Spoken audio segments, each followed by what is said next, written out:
"She belongs in the kitchens," the Dowager Duchess of Marchwood said, and she said it the way one might remark on the weather, pleasantly, certainly, with the full expectation of being agreed with. Clara Whitfield heard the word kitchens land in the long dining hall, and felt it the way she felt a draught under a door, precisely, and without surprise. She did not look up at once. She kept her hands where they were, folded against the dark wool of her travelling gown, and she counted 1, 2, the seconds it took for the laughter to gather among the guests, because laughter at a table this fine was never spontaneous. It waited for permission. The Dowager had just given it. There were 19 people in that hall, and a duke at the head of it, and every one of them now understood that the plain woman who had arrived by the carrier's cart, with mud on her hem and no maid behind her, had been invited here only to be made an example of. Clara understood it too. What none of them understood, what the Duke alone in that room knew and would not say, was that the woman his mother had just consigned to the scullery had once held the whole of this house in her 2 ink-stained hands, and saved it, and walked away without leaving her name. "Mamma," the Duke of Marchwood spoke without rising. His voice was not loud. In a hall built to carry a whisper to its furthest corner, he had never once needed it to be. "Mrs. Whitfield will sit beside me." The laughter stopped as though a hand had closed over it. He had crossed to her himself. That was the part that made the footmen forget their training and stare. That a duke, in his own house, with 100 candles burning down the length of the board, and the silver laid for 19, walked the length of the hall to where a steward's daughter stood near the door, and offered her his arm. Clara did not take it, not at first. She looked at the chair he meant, the chair to the right of the head of the table, the chair that by every law of precedence in England belonged to the highest-ranking lady present, which tonight was the Countess of Selborne, who had already half risen to claim it. And she understood, in the cold and orderly way she understood most things, exactly what it would cost her to sit there. It would cost her invisibility. It would cost her the only protection she had carried out of the wreck of her father's name. "Your Grace," she said quietly, "the Countess—" "The Countess will forgive me." He had not stopped looking at her. "Or she will not. I find I do not greatly care which." She had never in her life held a silver fork that was hers to hold, and somehow, with the whole of England's finest table watching, she let the Duke of Marchwood draw out the second-best chair in the room and seat her at the head of it. He returned to his own place. He picked up his glass. He looked down the length of the table at his mother, and he said, very mildly, "Shall we go on?" They went on. Of course they went on. One does not refuse a duke at his own board. But Clara, lifting the wrong fork on purpose, the fish fork, when the soup had not yet come, caught the Dowager's eyes across the candles, and read in them not embarrassment, but calculation, and thought, "She will want to know why, and so will all of them, and he will not tell them." The question was already loose in the room, running under the polite murmur like water under ice. Why had he done it? Why would a man who had spent 4 years putting Marchwood back together stone by stone, who could not afford a single wrong word in front of 19 of the most consequential people in the county, throw away an evening's diplomacy to seat a nobody at his side? Clara knew the answer. She had carried it for 6 years. She simply could not, yet, imagine how he had found it out. The soup came. It was a clear consommé, faintly gold, and it smelled of bone and bay leaf, and the long patience of a kitchen that knew its work. Clara took up the correct spoon this time, because the joke had done its work and there was no profit in being thought a fool past the point of usefulness. Beside her, the Duke ate in silence, and the silence was not unkind.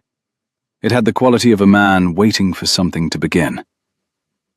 "You are wondering," he said at last, so low that only she could hear it, "whether I have lost my reason." "I am wondering," Clara answered, just as low, "whether you have any idea what you have done to that poor Countess." "She has weathered worse. Her husband, for one. It was not a thing a duke ought to say at his own table. It surprised a breath out of her that was nearly a laugh, and she turned it into a sip of consommé before it could escape. He noticed. She saw him notice, the corner of his mouth easing the smallest fraction before he composed it again. So, there was a man in there somewhere, under the granite.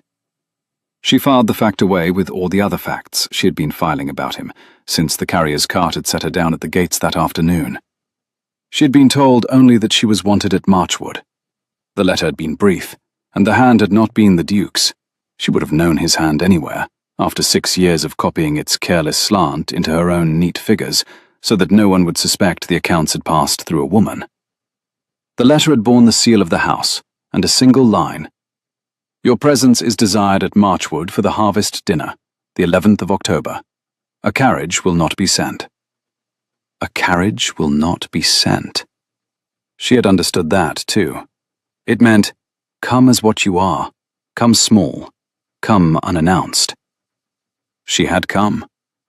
What she had not expected was the table. To understand why a duke would do such a thing, you must understand what Marchwood had been 6 years before. And to understand that, you must go back to a cold March morning, in a record room that smelled of dust and tallow, and the particular sourness of ledgers gone wrong. But that is the Duke's story, and the Duke was not telling it. Clara, eating her soup at the head of England's finest table, would have to find it out the way she found out everything. By watching, by waiting, and by letting the proud people around her reveal themselves, while they believed her too small to matter. The fish came, and a saddle of mutton after it, and the conversation found its feet again and began, carefully, to flow around the strange new fact at the head of the board, the way a river finds its way around a fallen tree. The Countess of Selborne, restored to the chair on the Duke's left, and visibly unsoothed by it, addressed her remarks pointedly to the gentleman beyond her. The Dowager presided, and Clara, 3 feet from a duke and 1,000 miles from belonging there, set herself to learn the room. It did not take long. It never did. People who believed themselves observed performed. People who believed themselves safe revealed. Within the hour, she knew that the florid man at the foot of the table was in debt to the Duke, and resented it. That the young woman in the saffron silk was the Dowager's choice for her son, and knew it, and was bored by it. That the vicar drank more than he confessed, and confessed more than he should, and that the Dowager herself, for all her serene cruelty, kept glancing toward the Duke with an expression Clara could not at first name. It was not anger. It was something closer to fear. That was interesting. Clara stored it. You have not asked me a single question about yourself, the Duke observed, near the end of the meal, when the sweet dishes had come and the candles had burnt to 2/3, and the hall had warmed to that close, golden, wine-loosened hum that comes over a long dinner. Most people, seated where you are sitting, would have asked by now, loudly. Most people would not have noticed they were being given the chance to, Clara said. You want me to ask, which is an excellent reason not to. He turned his head and looked at her fully for the first time since he had seated her, and there was something in his grey eyes that she had not seen in any face in a long while. Not pity, which she despised, and not contempt, which she could manage, but recognition. As though he had set a trap, baited with a question, and watched her step neatly around it, and was pleased. My mother, he said, believes I have brought you here to humiliate her. She is wrong. But she will not be wrong for long, and when she discovers the truth, she will be far angrier than humiliation could ever make her.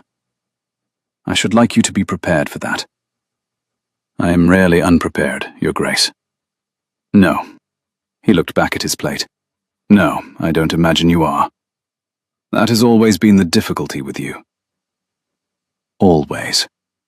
The word went into her like a splinter, fine and deep, because it meant he had been thinking of her for longer than this one strange evening, and a man in his position did not think of steward's daughters. She kept her face smooth. She had had years of practice at keeping her face smooth. but under the table her hand had closed, without her permission, around the edge of the fine damask cloth, and she made herself let it go. He had said always. She would find out what he meant by it if it took her the whole of the harvest. The dinner ended the way grand dinners end, the ladies withdrawing, the gentlemen left to their port, the candles guttering and being replaced. Clara, who belonged to neither company, found herself in the long gallery between the dining hall and the drawing room, alone for a moment in the dark, with the portraits of dead Marchwoods looking down at her out of their gilt frames. And she stood very still, and breathed, and let herself feel, for exactly the length of one breath, how strange it was to be standing in this house again. Because she had been here before, not at this table, never at this table, but in the record room 3 floors below, with her father, when she was a girl of 17, and the old Duke was dying, and the estate was sliding, quietly and respectably, toward a ruin that would have turned out 300 tenant families onto the roads. She had been here. She had saved this house once, with a pencil and a candle and a head for figures that no one had thought to look for in a girl. And then her father had been blamed for a theft he did not commit, and disgraced, and dead within the year of the shame of it. And she had taken her competence and her grief and folded them up small, and gone away to be a companion to querulous old women who paid her in board and condescension. 6 years. And now a duke had crossed a dining hall for her. "You'll catch your end, standing in the dark." Clara turned. A woman stood in the gallery doorway with a branch of candles in her hand, older, broad, in the black gown and white cap of an upper servant, with a face like a closed account that has finally been made to balance. Clara knew her at once, though 6 years had thickened her and greyed her. "Mrs. Pringle," she said. The housekeeper came forward, lifting the candles, and looked into Clara's face for a long moment, and something moved behind her eyes that she did not let reach her mouth. "So," she said, "it is you.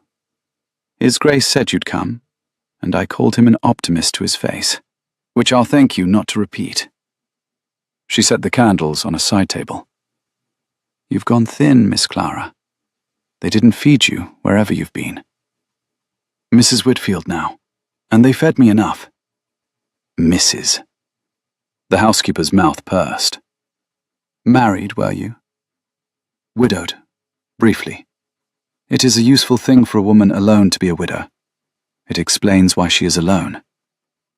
Mrs. Pringle absorbed this with the unsurprised gravity of a woman who had spent 40 years learning what people needed to be in order to survive, and asked no more. "He's not told them," she said instead, lowering her voice, though there was no one to hear.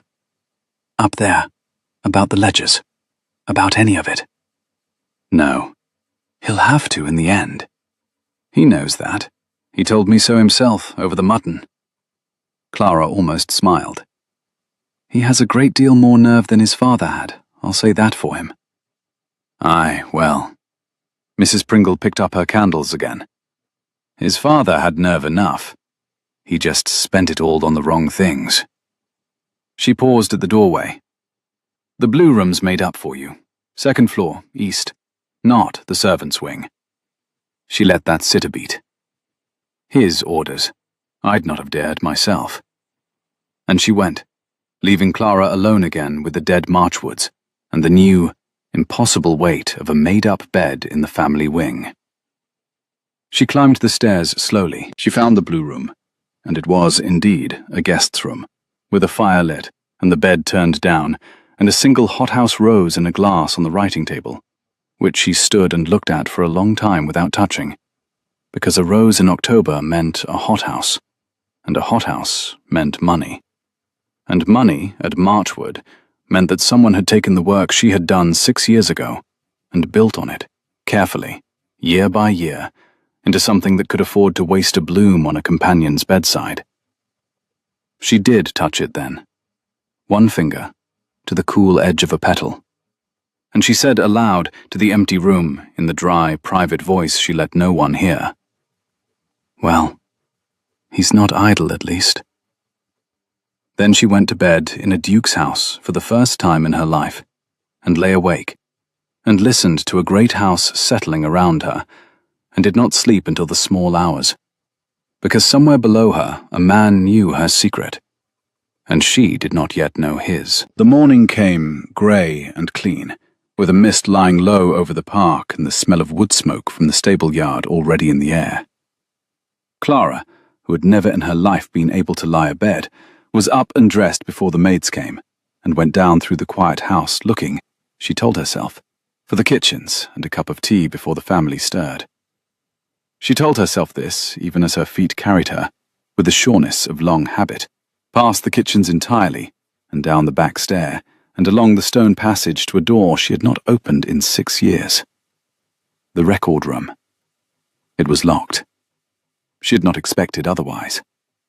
She stood with her hand on the cold iron of the latch and her forehead nearly against the wood, and felt the old pull of it. The room where she had been most herself and most invisible, both at once. And then a voice behind her said, "I had it locked when my father died. I've never been able to make myself open it." She did not start. She had heard him on the stair. She heard most things. She turned, and the Duke of Marchwood stood in the grey passage in his shirt-sleeves, with no neckcloth and his hair undone, and the branch of keys in his hand, looking younger than he had at the head of his table, and a great deal less sure of himself. "It is your room," she said. "You may open it whenever you choose." That is precisely the trouble. He came forward. He was, she registered without wishing to, a very large man up close, broad through the shoulder in the way of men who have done their own labour, with hands that had clearly held a spade and a bridle, and not only a pen. And she put the observation away with the others, in the orderly drawer where she kept things she had decided not to feel. "I have run this estate for 6 years on the back of work I did not do and cannot explain. Every improvement I have made, I made by following a hand I did not recognize. In books I was told my father kept, that my father could no more have kept than he could have flown." He stopped an arm's length from her. He could not add a column of figures without losing his place twice. I learned that the year I turned 12. And yet when he died, I found his record room in perfect order. 6 years of it. A system so elegant, I have spent 4 years failing to improve on it. And not one page of it in his hand. Clara said nothing. This was the moment. She could feel it, the way she felt a draft, a change in the pressure of the air. "Whose hand was it, Mrs. Whitfield?" the Duke asked. He was not smiling now. "I have known for 2 years. I want to hear you say it." "You unlocked the room," she said slowly. "To make me." "I unlocked nothing. The room is still locked. I followed you down here because Mrs. Pringle told me you would come, and Mrs. Pringle has been right about you every single time." He held out the keys. "Open it, and then tell me how a girl of 17 taught herself the management of a ducal estate well enough to save it, and that a foolish, weak man take the credit, and never once asked for a farthing or a word of thanks. Because I have been unable to understand it, and I am very tired of not understanding it." She took the keys. Her hand did not shake, which she counted a private triumph, and she fitted the right one to the lock. She knew which one. Of course she knew which one. She had known the weight of every key on that ring before he was old enough to be trusted with them, and turned it. And the door of the record room swung open on 6 years of dust and the held breath of a room that had been waiting. She stepped inside. He followed. It was exactly as she had left it. The long table under the high window, the ledgers in their ranks, the cupboard where the tithe maps were rolled, the candle stub, burned to nothing in its dish, that she had blown out on the last night, the night before everything broke, never imagining she would not return to light it again.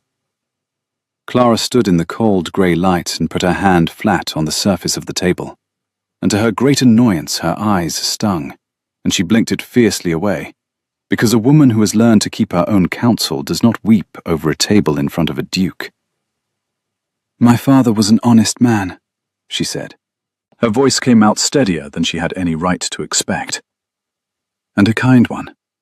And not, as you say, a man who could keep a column of figures. He knew it. He hid it for 30 years, the way a man hides a limp. And I had a head for it, the way some children have a head for music. I used to sit under this table when I was small and listen to him struggle. And one day, I climbed up and showed him where the error was. And he wept. And after that, it was our secret. His work and my hand. No one ever thought to question it. A steward keeps the books, everyone knows that. No one wonders whose fingers held the pen. She looked at him. It was the safest thing in the world. A woman's competence, dressed as a man's. Invisible. Until it wasn't. The theft, the Duke said quietly. The theft. Clara's mouth went hard. £400. Gone from the rent collection of the Michaelmas Quarter. My father was the last man to handle it, and the easiest man to blame, because he could not defend himself. He could not show the books, you see, because the books would have shown my hand, and then we should both have been ruined and worse. So he held his tongue and took the disgrace, and I held mine, and we let them turn us out. And within the year the shame had... She stopped. She did not finish it. There were words she did not use about her father's death, not because she could not bear them, but because they were no one's business, least of all a duke's. He died, she said instead, of being thought a thief, which is as good a way to put it as any. The record room was very quiet. Outside, far off, a dog barked once in the stable yard and was silent. Who took the money? The Duke asked, and Clara, who had spent 6 years not saying it, looked at the man who had crossed a dining hall for her, and decided, fairly or not, but he had earned the truth. I never proved it, she said, but I know who balanced the books afterward to hide the gap. And I know whose hand it was, because I had taught that hand its letters myself, years before, when she was a bride newly come to a house she did not understand, and frightened of her own ignorance, and asked the steward's clever daughter to teach her how the great estate worked. She held his eyes. Your mother, Your Grace, the dowager, she took it, and she let my father hang for it. And last night she told 19 people that I belonged in the kitchens. She watched the truth land in him. She had wondered whether he would refuse it, the way the proud refuse anything that costs them. But he did not. His face went still. And then it went somewhere worse than still. Somewhere cold and tired and very old. And he turned and walked to the high window and stood looking out at the mist over his own park with his back to her, and was silent for a long time. I have wondered, he said at last, not turning, for 2 years why my mother grew so frightened when I began, idly, to ask questions about the year my father died. I thought it grief. I see now it was not grief. His shoulders moved, once. Thank you. That cannot have been easy to give me. It was not easy to carry, either, Clara said. Easy is not a thing I have had much acquaintance with. He turned then, and the look he gave her was so direct, so entirely without the screen of his title, that she very nearly stepped back from it. I'm going to set it right, he said. All of it. Your father's name, the £400 with 6 years' interest paid back to your father's estate, which means to you. And your place in this house. Your real place, not the kitchen my mother would put you in. I have been trying to find a way to do it for 2 years, Mrs. Whitfield, and I could not, because I could not find you. You hid yourself very well. It was Mrs. Pringle who found you in the end. She has a sister in service who had a place with the same family that last employed you, and the two of them keep up a correspondence. And a name in a letter is a small thing, until it is the one name you have been hunting for 2 years. After that, it was only a matter of a sealed invitation, and the hope that you would come. I had practice. So you said. And there it was again. The easing at the corner of his mouth, the man under the granite. Tell me, did you teach yourself to disappear with the same thoroughness you taught yourself the management of 40,000 acres? Because if so, I begin to understand why my mother is frightened.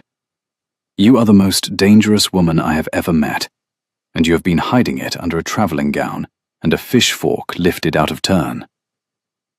Clara looked at him for a moment, and then, because it had been 6 years since anyone had seen her clearly enough to tease her, and because the morning light was kind, and the room was full of her father's ghost and her own young self, she let him see her smile. A real one, quick and warm, and gone again. You noticed the fish fork? I notice a great deal. His voice had dropped. It is the great difficulty of my life. The moment stretched. It would have gone on stretching, perhaps, into something neither of them was ready for, had the door of the record room not filled, just then, with the rustle of silk and the cold, clear voice of a woman who had risen early and found her son missing and gone looking for him through her own house. Adrian. The Dowager Duchess of Marchwood stood in the doorway, beautiful in the grey light, in a gown the colour of deep claret, with her dark hair dressed and her face composed, and her eyes moving once around the record room, the table, the open ledgers, the steward's daughter standing where she had no right to stand, and arriving, finally, at her son, with the particular stillness of a woman who has just understood that a door she had bolted 6 years ago has come quietly open in the night. What, she said, is the meaning of this? And Clara, watching her, saw the fear under the claret silk, and thought, now it begins. The Duke did not answer his mother at once. He looked at her for a long, level moment across the cold light of the record room, and Clara saw him decide something, and saw him put it away again, not used, the way a careful Nan pockets a weapon he hopes not to draw. The meaning, he said, is that I have business with Mrs. Whitfield that does not concern you, Mamma. We will speak at breakfast. Mrs. Whitfield. The Dowager said the name as though tasting something gone off. Is that what we are calling her? The Whitfield girl? The steward's... She stopped.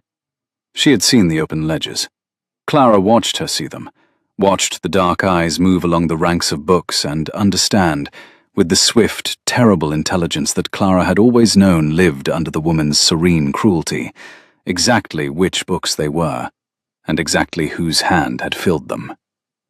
The Dowager's composure did not break, but her hand, at her side, closed on a fold of claret silk and gripped it, and did not let go. We will speak at breakfast, the Duke said again, more gently, which was somehow worse. The Dowager inclined her head a fraction, a queen acknowledging a parley she had not consented to, and withdrew, and the silk whispered away down the stone passage, and was gone. Clara let out a breath she had not known she was holding. She knows the books, she said. She always knew them. She's the only person in this house besides you and me who could read what is in them and understand what it means. Then breakfast, said the Duke, will be interesting. He moved to the door and held it for her, an absurd courtesy in a servant's passage, and Clara went through it because there was nothing else to do, and they climbed the back stair together in a silence that was no longer entirely cold. Breakfast was not interesting.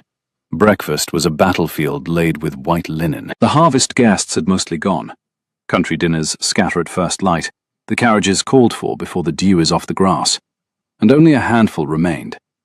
The young woman in saffron, who turned out to be a Miss Hartington and the Dowager's particular project, an elderly cousin who ate enormously and heard nothing, and the Duke, his mother, and Clara, arranged around a smaller table in a sunny morning room, as though they were an ordinary family, and not 3 people circling a 6-year-old grave. It was the Dowager who opened the engagement, and she did it beautifully. Clara had to grant her that. She waited until the footman had set out the coffee and withdrawn. She buttered a piece of toast with great care, and then she said, to the room at large, in the lightest of voices. "I have been thinking, Adrian, that it is past time you settled the matter of Marchwood's succession. Miss Hartington's family is everything one could wish, and the girl herself is biddable and well dowered, and I see no reason the thing should not be arranged before Christmas." Miss Hartington, biddable and well dowered, went the colour of her own saffron silk, and looked at her plate. "That is not a conversation for the breakfast table, Mamma," the Duke said. "On the contrary, it is precisely a conversation for the breakfast table. It is a domestic matter, and we are at home, and—" The Dowager turned then, and fixed her dark, beautiful eyes on Clara for the first time. "And we are among family, are we not? Mrs. Whitfield will not mind. Mrs. Whitfield, I am sure, takes a great interest in the proper management of estates." There it was. The blade slid in under the linen. Clara felt the whole table tense. Miss Hartington in confusion, the deaf cousin chewing, the Duke going dangerously still. And she understood that the Dowager had just done something very clever. She had not attacked. She had invited Clara to attack, to rise to the bait, to reveal in front of witnesses that the steward's daughter presumed to opinions about ducal succession. One sharp word, and Clara would prove herself exactly the grasping nobody the Dowager needed her to be. So Clara did not say a sharp word.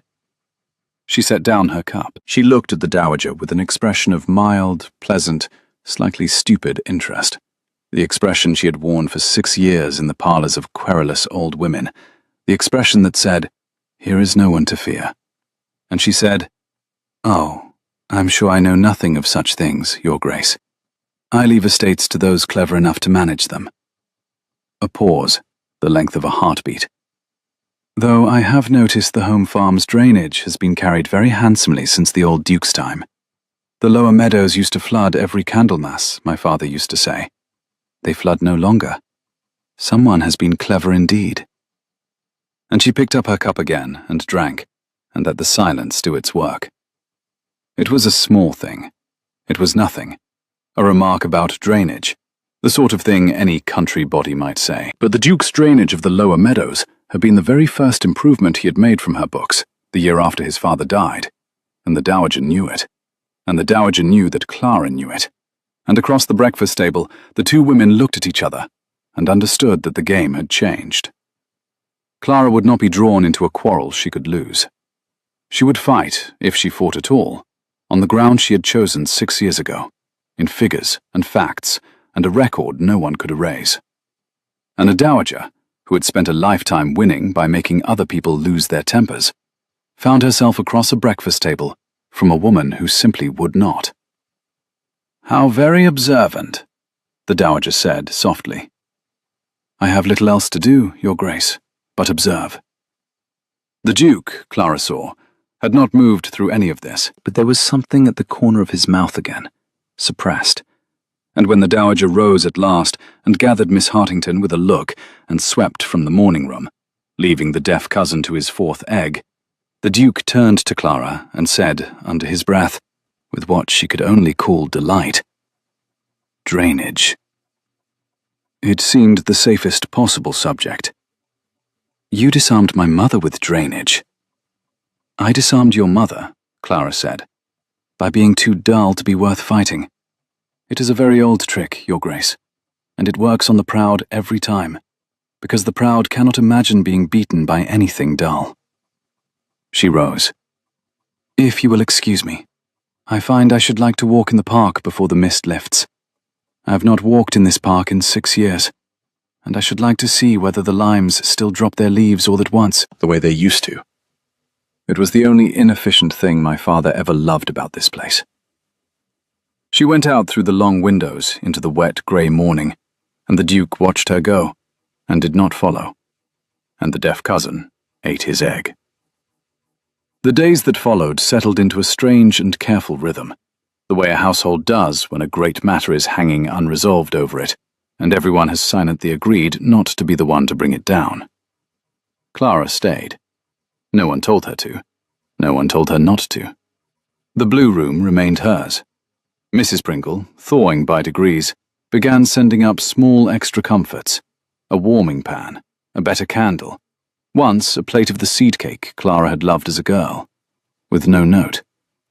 And Clara, who had meant to be gone within the week, found herself instead drawn back, day after day, into the record room. The seed cake she found waiting on the blue room windowsill the third morning, on a plain plate with a cloth over it against the dust, and she stood looking at it for a long time before she understood. It was Mrs. Pringle's own recipe, the caraway too generous, the way no fashionable cook would dare. Clara had not tasted it in 6 years and could have wept at the smell of it, and held the tears off, because a woman who has trained herself for 6 years not to weep does not break the habit over a seed cake. But she ate it slowly, at the window, watching the mist burn off the park, and when she carried the empty plate down to the kitchens herself rather than ring for it to be fetched, Mrs. Pringle took it without a word and turned away too quickly to the fire. And that was its own kind of conversation.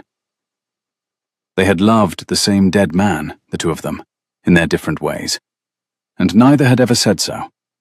And the empty plate said it for them. Because the Duke had asked her to. He had asked her plainly, the morning after the breakfast, standing in the doorway of the room with the keys in his hand and an expression that cost him something to wear. "I have improved the estate as far as I can by guessing at your intentions," he said. "I should like, before you go, to be taught by the person who wrote the book. There is a question of the eastern coppices I have never been able to resolve. My father's notes, your notes, break off in the middle. I have always wondered what you meant to do." It was, Clara understood, only partly about the coppices.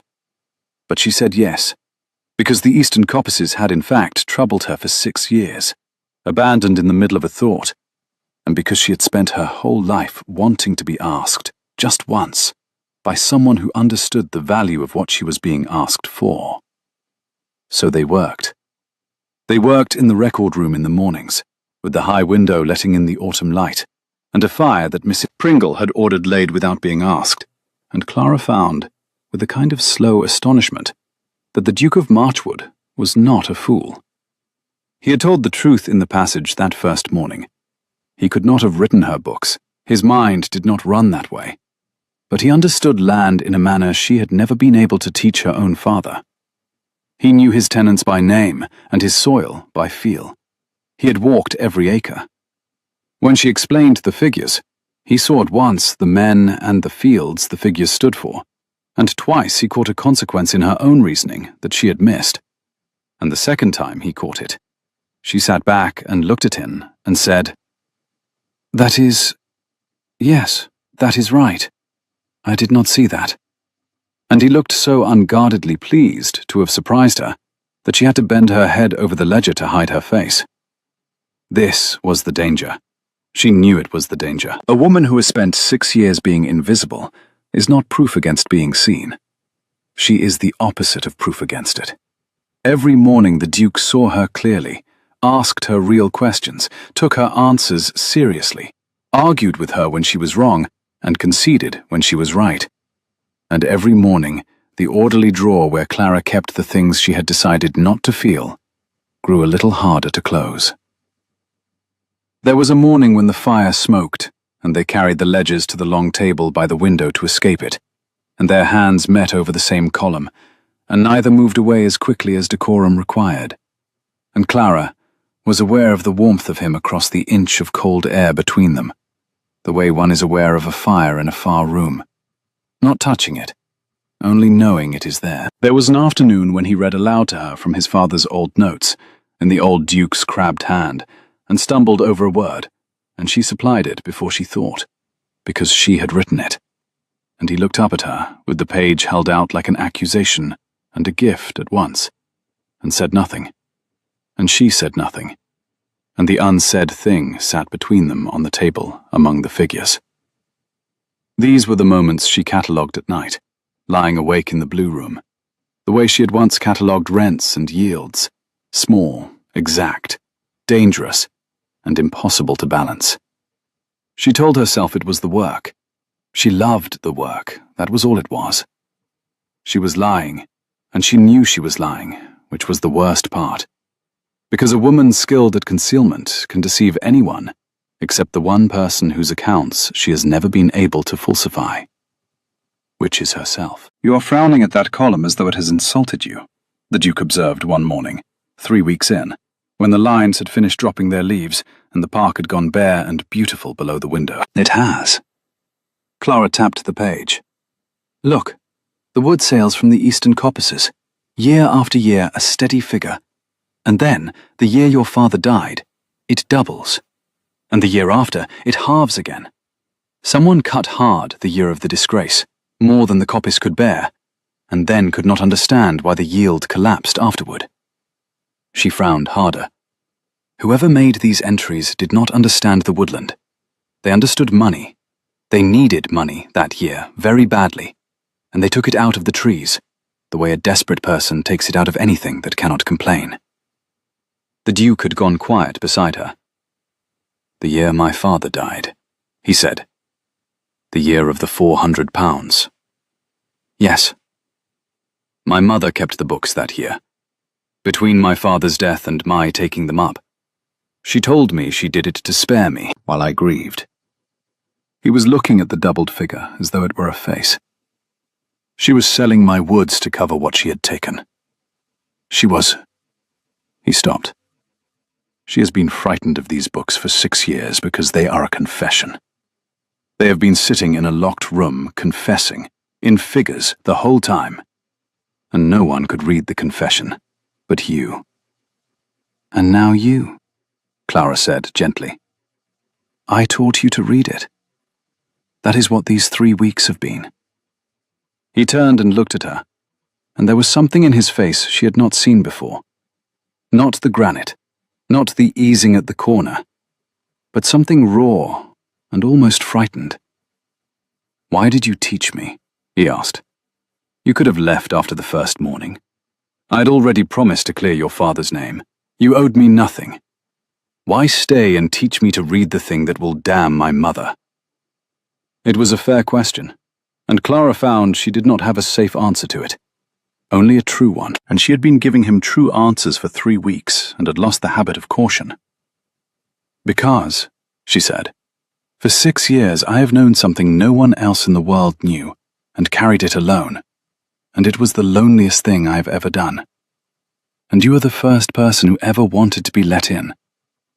I find I did not want to refuse you." She heard her own voice and was appalled by it. "It is the work," she said quickly. "I love the work." "Of course," said the Duke. "The work." And neither of them believed it, and they bent their heads over the ledger again, and outside, the bare limes stood in the cold, clear light, and a footman, 3 rooms away, dropped a tray, and the morning went on. It could not, of course, go on. These things never can. The pressure had been building under the surface of Marchwood for 3 weeks, the way water builds behind a dam. And the thing that broke it came, as such things do, from the direction no one was watching. It came in the form of a morning caller. Clara was in the record room alone when she heard the carriage on the gravel, earlier than the family received, an urgent hour for a visit. And through the high window she watched a thin, elegant, hard-faced woman descend from a travelling chaise and go up the steps with the brisk certainty of someone who has come to collect a debt. She did not know the woman, but Mrs. Pringle knew her, and Mrs. Pringle, coming down to the record room not 10 minutes later, with her closed account face open for once in plain alarm, told Clara who she was. "Lady Carmody," the housekeeper said. "The Dowager's sister. They've been thick as thieves these 40 years, and where one's money goes, the other's follows. And if she's come at this hour with that face, it's because her Grace has written to her in a fright, and she's come to put out the fire." Mrs. Pringle wrung her hands once, a thing Clara had never seen her do. "Miss Clara, they mean to be rid of you. I'd lay the house on it. Quietly, before His Grace can act. A sum of money, a carriage to the coast, a character so you'll go without trouble. That's how it was done before. That's how they turned your father out."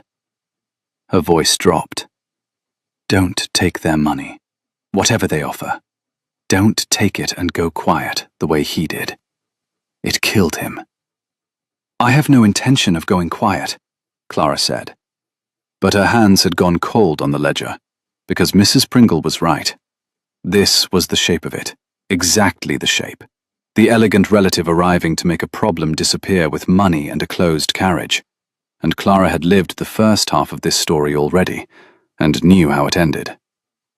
She was sent for an hour later, not by the Duke. The Duke, she learned from the footman who came to fetch her, had ridden out at dawn to a far tenancy, and was not expected back before dark. And the timing of that, she thought, climbing the stairs to the small drawing room where the two sisters waited, was not an accident. They had waited until he was gone. Of course they had. The Dowager and Lady Carmody sat together on a sofa of pale blue silk, in a pretty room full of cold autumn light, and they had arranged themselves to be looked at the way generals arrange themselves on a hill, and Clara, coming in plain and quiet in her dark gown, felt the full weight of 2 lifetimes of effortless rank settle onto her, and bore it, because she had borne it before. "Mrs. Whitfield." Lady Carmody did not rise. "Sit, if you like. This need not take long." Clara sat. She folded her hands. She waited. "My sister tells me," Lady Carmody began, "that you have formed an attachment to this house, that you have, in some confusion of your situation, come to believe yourself owed a place here. It is a natural enough error in a young woman of your origins, who finds herself unexpectedly noticed by a man of rank. We have all seen it. It is always sad, and it always ends the same way. And the kindest thing one can do is to end it quickly and generously, before it becomes," a thin smile, "humiliating." "How generously?" Clara asked. The directness of it startled them, just slightly. She saw it. Lady Carmody recovered. £500, she said. "A draft on the London Bank, payable the day you reach the coast. A carriage at the door within the hour. And a character in my sister's own hand that will see you comfortably placed anywhere in England." She let it sit. "It is a great deal of money, Mrs. Whitfield. More than your father saw in 10 years of service. You would be a fool to refuse it." £500. It was, in fact, more money than Clara had ever in her life had the chance to touch. It would mean a cottage, independence, an end to querulous old women and borrowed rooms. It would mean she need never be invisible again, because she chose it, only because she could afford it. And it was, to the pound, the 400 the Dowager had stolen, plus the interest of a guilty conscience. And to take it would be to sell her father's name a second time. And they all 3 of them knew it. Clara looked at the Dowager, who had not spoken, who sat very straight and very still, and watched her with those dark, beautiful, frightened eyes. And Clara understood, in a sudden, cold, clear rush, that the Dowager had not come to this room to win. The Dowager had come to be refused. Some part of the woman, buried under 40 years of silk and cruelty, but not dead, never quite dead, wanted to be stopped.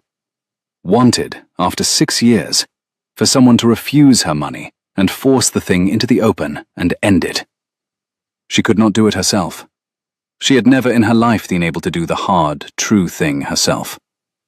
But she could sit very still and hope that a steward's daughter would have the courage she lacked. It was the most human thing Clara had ever seen in her, and it nearly undid her resolve, because it is far easier to refuse an enemy than to refuse a frightened woman who is asking, in the only way she knows how, to be saved from herself. "No," Clara said. "Thank you, Lady Carmody, but no." Lady Carmody's face did not change, but her voice sharpened to an edge. 600, then. Do not be greedy. It is unbecoming." "It is not the sum." Clara stood. She found she was steadier on her feet than she had expected. "There is no sum. You are offering me money to go quietly away and let a dead man stay a thief. And I did that once, Lady Carmody, at 17, because I was frightened and alone, and I believed there was no other way. I have learned since that there was another way. There was always another way. I simply lacked the courage for it." She looked at the Dowager. I have the courage for it now. The room was very still. Lady Carmody had gone white about the mouth. And the Dowager said nothing at all, but she looked at Clara with an expression that was no longer frightened. That was something stranger and quieter, almost like relief. And then she looked away, out the window, at her son's bare park. You will regret this, Lady Carmody said. You have no idea what we can do to a woman in your position. A word in the right ear, a character withdrawn. You will be unemployable from Cornwall to the Tweed. Carmody. The Dowager spoke for the first time, and her voice was tired and cold and final. Be quiet. Her sister turned to her, astonished. Margaret, be quiet, and go home. The Dowager Duchess of Marchwood rose from the pale blue sofa, and the years rose with her. And for the first time, Clara saw her as what she was, not a serene cruelty, but an old, frightened woman who had done a terrible thing in a terrible year, and built 6 years of armor over it, so that she would never have to look at it again. She has refused you, the Dowager said. She has refused us both. Let her go. There is nothing more to be done here that is not worse than what is already done. And she walked out of her own drawing room, leaving her sister staring, and left Clara standing alone in the cold blue light, with her father's name unsold in her hands, and her heart beating so hard she could hear it. She did not weep. She had been right that there was nothing to weep over. She had won, after all, or as near to winning as the thing allowed. But she stood for a long time at the window after Lady Carmody had gone, watching the carriage take her sister away down the avenue of bare limes, and she felt, instead of triumph, only a great and unexpected hollowness, as though she had set down a weight she had carried so long that her arms no longer knew how to be empty. It was nearly dark when the Duke came home. She heard the horse on the gravel and the stable yard waking, and his step in the hall, quicker than usual, urgent, a man who has been told something on the road. He came into the small drawing room, where she still sat in the unlit dark, and he stood in the doorway, with the cold of the ride still on him, and the candlelight from the hall behind him, and he said her name. Just her name. Clara. Not Mrs. Whitfield. He had never once used her Christian name, in 3 weeks of mornings, and he used it now, in the dark, and it went through her, like the first warm day after a long winter. They are gone, she said. Lady Carmody, your mother sent her home. Mrs. Pringle told me. She told me everything, in the stable yard, before I'd got my boot out of the stirrup. He came into the room. He did not light a candle. She had a footman posted outside the drawing-room door the whole while. For your sake, she said, in case it turned ugly. And the man has good ears, and no loyalty to Lady Carmody. She told me they offered you money, £600, and a carriage to the coast. His voice was rough. And that you refused it. I did. Why? He was close now, a dark shape against the dim hall light, and his voice was low and not quite steady. You could have had your cottage, and your independence, and an end to all of it. You could have been free of this house, and my mother, and me. Why in God's name did you refuse it? And Clara, sitting in the dark, with 3 weeks of mornings behind her, and the work she loved, and a man who had crossed a dining hall and used her name in the dark. Clara found that the orderly drawer, where she kept the things she had decided not to feel, had finally, quietly, come all the way open, and she could not close it again, and did not want to. You know why, she said. I want to hear you say it. You always want to hear me say it. But there was no sting in it. You wanted me to say whose hand wrote the books. You wanted me to say who took the money. And now you want me to say...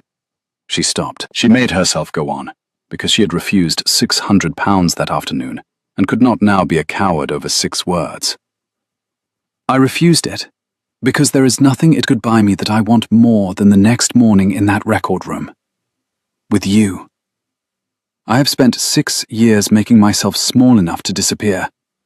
And you walked the length of a dining hall and made me sit where everyone could see me. And I have hated it, and I have not slept, and I would not undo it for any sum of money on this earth. She drew a breath. There. You have heard me say it. Are you satisfied? For a moment he did not answer, and she thought, with a plummeting heart, that she had read it wrong, that the easing at the corner of his mouth and the use of her name and the 3 weeks of mornings had been only what they appeared, the gratitude of a duke to a useful woman, and she had just made an irreparable fool of herself in the dark. And then he was there, kneeling, so that his face was level with hers, close enough that she could feel the cold coming off his coat and the warmth under it. And he took both her cold hands in his large, warm ones, and held them as though they were the most valuable things in a house full of valuable things. Satisfied? No, he said. I have not been satisfied since the morning I first read your handwriting in my father's books, and fell, like a complete fool, in love with a mind I could not even put a face to. It took me 2 years to find the face. It has taken me 3 weeks not to disgrace myself by saying so, before I had cleared your father's name and earned the right. His thumb moved over her knuckles. I have not earned it yet, but I find I cannot wait for the deserving. Clara, stay. Not as my steward, though God knows you are the best this house has ever had. Stay as my wife. Sit at the head of my table because it is yours, and let my mother and the Countess of Selborne and the whole of England think what they like. The room was dark and cold, and the great house settled around them, and somewhere below, Miss Pringle was no doubt listening shamelessly at a door, and Clara Whitfield, who had never in her life held a silver fork that was hers to hold, looked into the face of the Duke of Marchwood, and felt 6 years of carefully tended invisibility fall away from her all at once, like the limes dropping their leaves, all in a single, inefficient, beautiful rush. You are aware, she said, when she could speak, that I will reorganize the entire estate. I am counting on it. And the household accounts. They are a disgrace. I have seen them. Clara. Yes, she said. Yes, of course, yes. I refused £600 this afternoon to be able to say it. Do you imagine I would say anything else? And then, because he was still kneeling there holding her hands, and looking at her as though she had hung the moon and balanced its accounts afterward, she leaned forward in the dark and rested her forehead against his, just for a moment, just to feel that she was allowed to. And the two of them stayed like that, breathing, while the candle in the hall burned down and the night came on. The clearing of Joseph Whitfield's name was not done in a day, and it was not done quietly, because the Duke of Marchwood had discovered in himself, somewhere in those 3 weeks of mornings, that he no longer had any patience for things done quietly. He did it at the Michaelmas quarter sessions, before the assembled magistracy of the county, with the record room ledgers open on the table and Clara at his side to read them, and a stillness in the room so complete that the scratch of the clerk's pen could be heard in every corner. He laid out the figures. He showed the doubled wood sales of the year his father died, and the halved yield after, and the £400 that had gone missing from the Michaelmas rents, and the £400, near enough, that had been concealed in the coppice accounts to cover it. He did not name the thief. He had wrestled with that in the long nights of October, and Clara had wrestled with it beside him, and in the end they had agreed. The name need not be spoken aloud in a public hall. It was enough to prove that Joseph Whitfield could not have done it, that the books a thief had been altered by a hand that was not his, and to enter into the permanent record of the county the fact of his innocence. It was Clara who provided the proof of the hand. She had kept, all those years, in the bottom of the small box that held everything she owned, a single letter her father had written her when she was a girl at a neighbour's for the summer.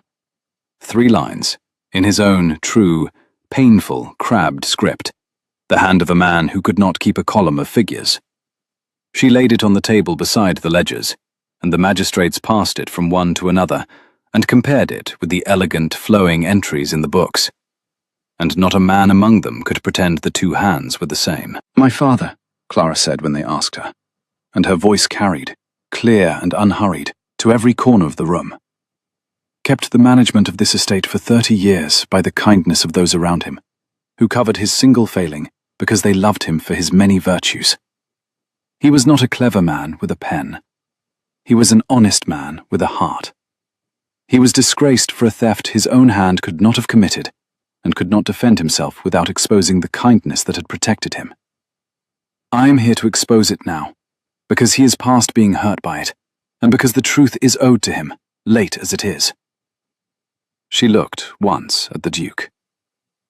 "I have been told that there was always another way. I lacked the courage for it at 17. I have it now." The magistracy of the county entered into the permanent record that Joseph Whitfield, late steward of Marchwood, had died falsely accused. And the Duke caused it to be printed in the county paper. And that, Clara thought, sitting very straight in the public hall, with her father's 3-line letter folded once more into her bodice over her heart, was as near to resurrection as the dead are ever granted. There remained the matter of the dowager. Clara had thought a great deal about how it would go, and had braced herself for every version of it. The cold refusal, the renewed cruelty, the proud old woman fighting to the last from the high ground of her rank. What she had not braced for was the version that came.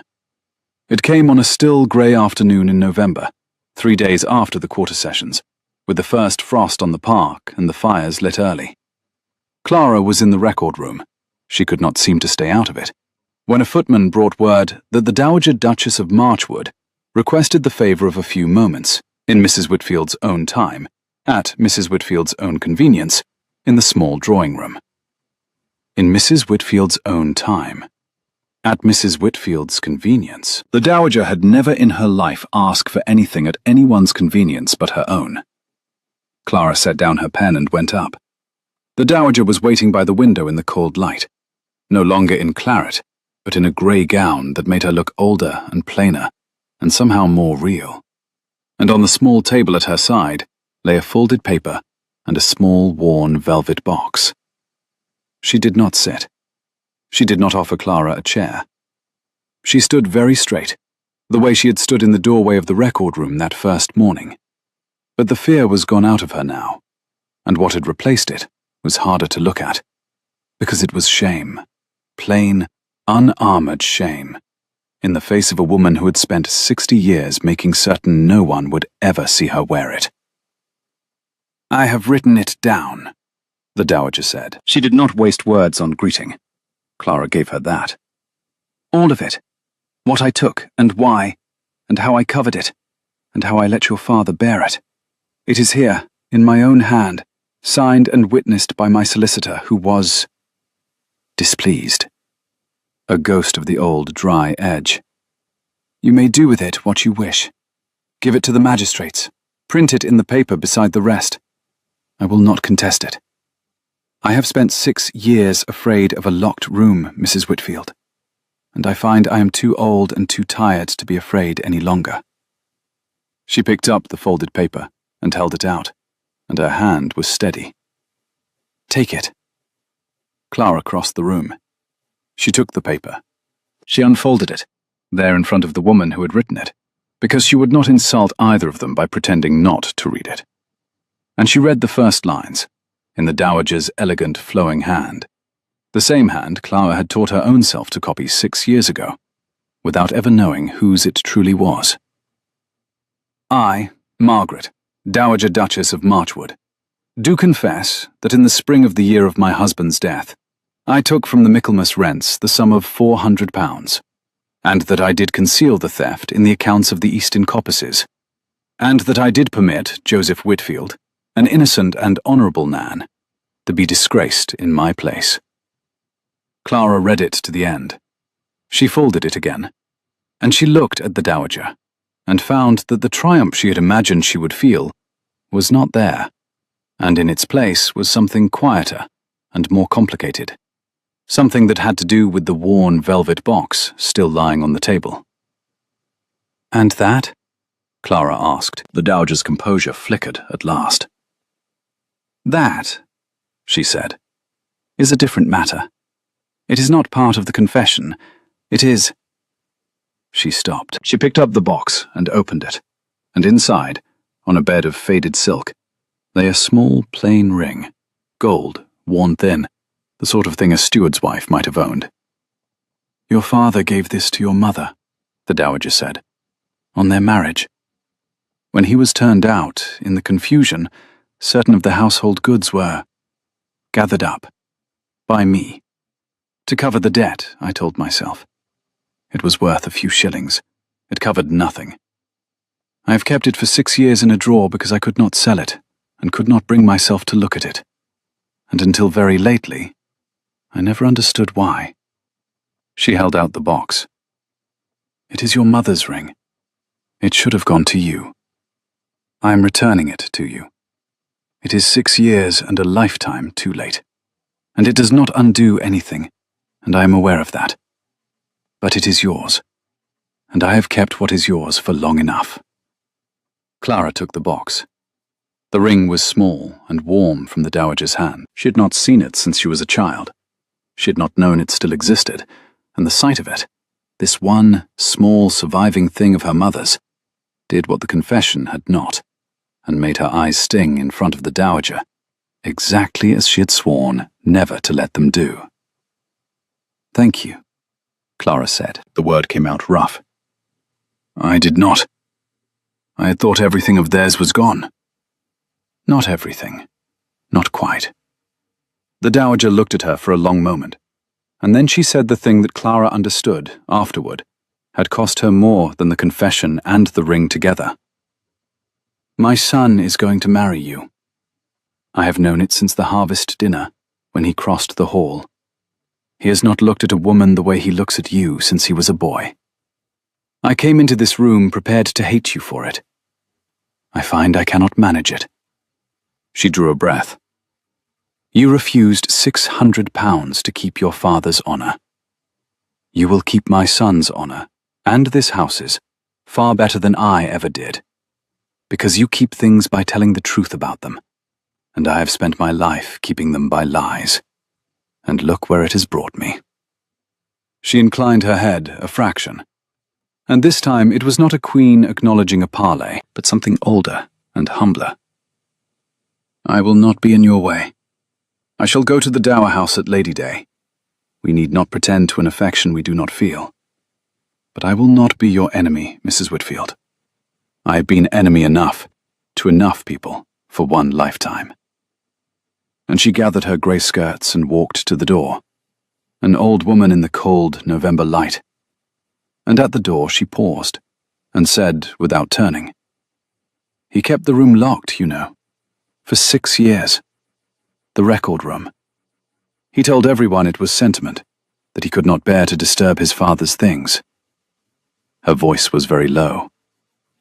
"It was not sentiment. He locked it because he had begun to suspect what was in it, and he was protecting me. From the truth. From you." A pause. "He chose you over me in the end, and he was right to. I only wanted you to know that he tried, for a long time, not to have to." Then she was gone, and Clara stood alone in the small drawing room with her father's confession in one hand and her mother's ring in the other, and the frost on the park beyond the window, and understood that she had been given, in a single grey afternoon, both halves of a thing she had carried broken for 6 years, the proof of her father's innocence, and the last small relic of her mother's love, and that the woman who had broken her life had been the one, in the end, to hand them back. She did not give the confession to the magistrates. She talked it over with the Duke that evening, in the record room, with the fire low and the ledgers closed, and her mother's ring on her own finger, where it fit as though it had been made for her. And they agreed, the two of them, that the public record already said all that the dead man needed it to say. Joseph Whitfield was cleared.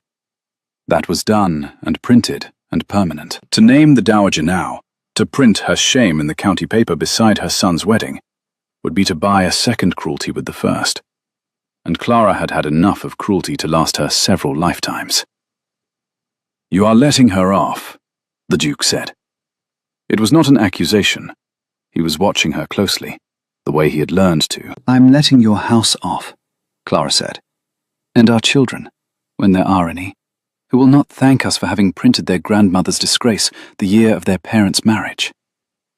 She turned the confession in her hands. "I will keep this, in the box with my father's letter and my mother's ring, not as a weapon, as a true account. There has been enough false accounting in this family.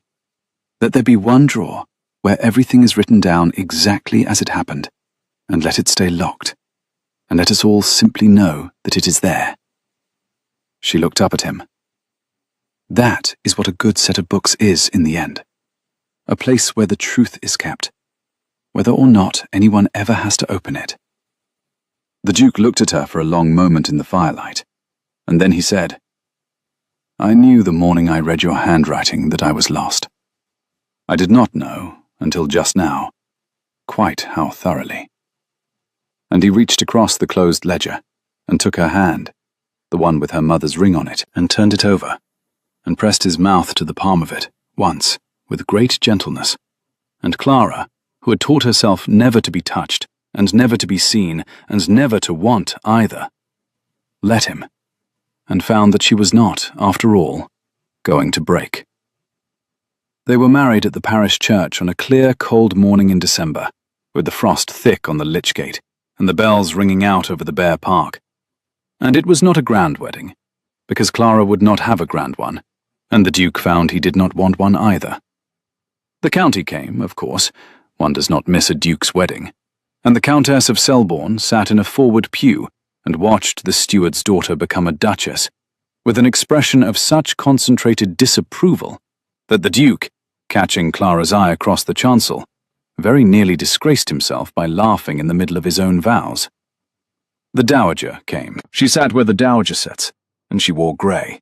And at the wedding breakfast, held, at Clara's insistence, in the great dining hall where it had all begun, she rose at the proper moment and spoke the proper words of welcome to the new Duchess of Marchwood.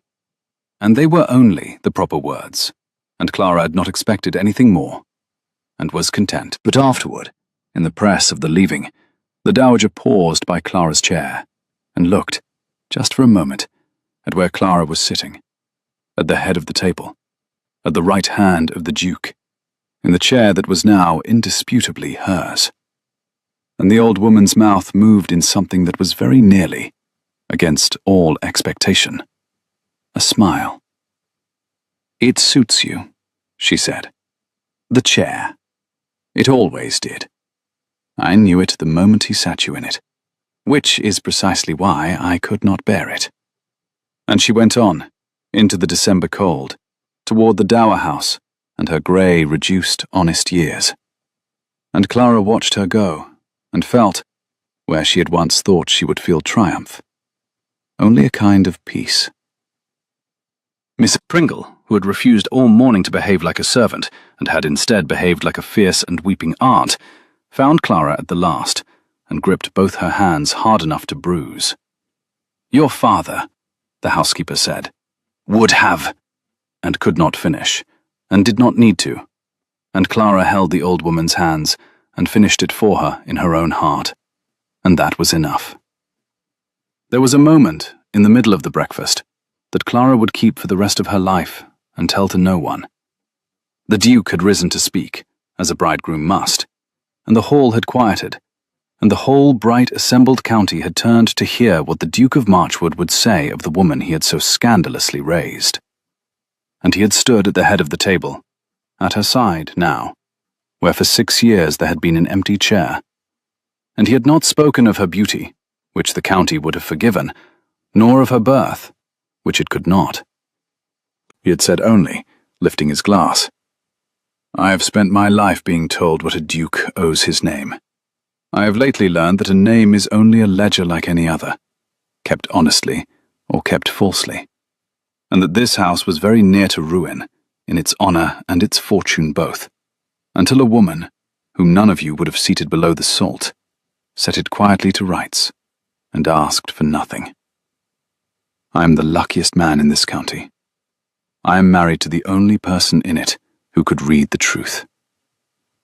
And he had drunk, and sat, and the county had not known where to look, and Clara had looked at her plate, and at the silver fork beside it, hers now. Every fork in the house was hers now, and had not trusted herself to lift her eyes until the moment had safely passed. It is a year later, and the limes along the avenue are dropping their leaves all at once, in the great, inefficient, golden rush that Clara's father had loved. The one thing about Marchwood he had never wanted made tidy. Clara, Duchess of Marchwood, stands at the high window of the record room, which is not locked anymore, and never will be again, and watches them fall, with her mother's thin gold ring on her finger, and a column of figures half finished under her hand, because she has been reorganizing the household accounts, and they were, as she had promised, a disgrace, and she has been happily setting them to rights for a 12-month, and is not nearly finished, and hopes she never quite will be. Behind her she hears the door, and her husband's step, which she would know among 1,000, and she does not turn, because she likes to make him come to her, and because she has earned, after 6 years of invisibility, the right to be looked at without having to ask for it. The Eastern coppices, the Duke says, come to stand beside her at the window, are yielding exactly what you said they would, to the shilling. The foreman thinks I am a genius. I have not corrected him. You should correct him. I should. I find I cannot bear to. It is the only thing I have ever taken credit for that I did not deserve, and I am enjoying it enormously. He looks down at the page under her hand. The household accounts. A disgrace, as advertised. Your mother kept them like a woman scattering seed in a high wind. I have found 3 separate sums entered twice, and 1 entered backward. Clara sets down her pen. I shall have them perfect by Lady Day. Of course you will. He is quiet a moment, watching the limes. She is well at the Dower House. I rode over this morning. She has taken up the management of the village school, of all things, and terrorizes the curate, and seems not happy, perhaps, but settled, as though she had put something down at last.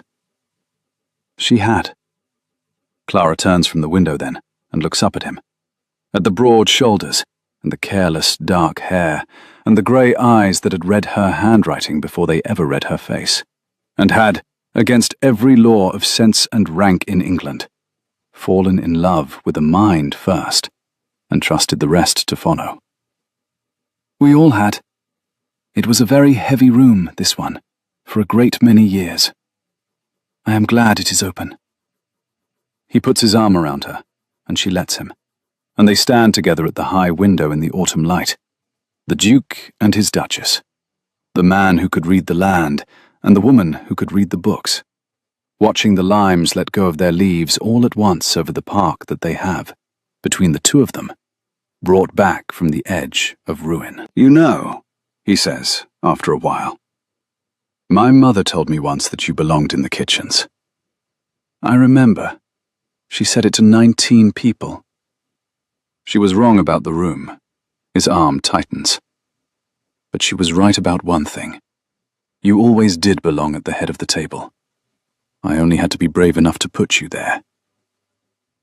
Clara Whitfield, who had never in her life held a silver fork that was hers to hold, and who now holds the whole of Marchwood in her 2 ink-stained hands, and means to keep it, looks out at the falling gold of the limes, and rests her head against her husband's shoulder, and says, in the dry, private voice she had spent 6 years letting no one hear, and now lets him hear every day, Then I suppose, Your Grace, you had better ring for tea. There is a great deal of accounting still to do, and I find I do my best work at that table. Outside, the last of the lime leaves let go, and came down golden over the cold, bright grass. All at once, the inefficient way, the only way they had ever known. If you have ever been the quiet one in a loud room, the one everyone underestimated, the one who knew more than they let on, then Clara's story is for you, and I would love to know in the comments which line stayed with you. Subscribe to Adrian's Fireside, settle in by the fire, and I will see you in the next story.